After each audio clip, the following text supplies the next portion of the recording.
And then nothing happened, so they stopped being scared and they stopped paying attention in many cases. So this sort of raises the bar again and makes sure that people are doing the right thing. Now, what they've discovered by forcing people to report when breaches occur is that millions of people's records are being breached. And so garbage trucks full of paper records, the top blows off and the records get flying all over the place. So a lot of them are paper.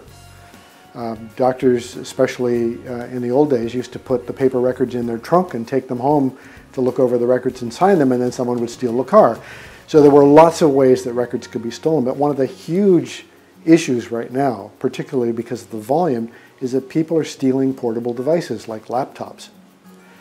And when people who work on medical records put millions of records on a laptop and the laptop gets stolen, that's a huge breach. Even though the purpose of stealing the laptop isn't to violate someone's privacy, it is to make money so they can get money, basically, from reselling the laptop. But it is a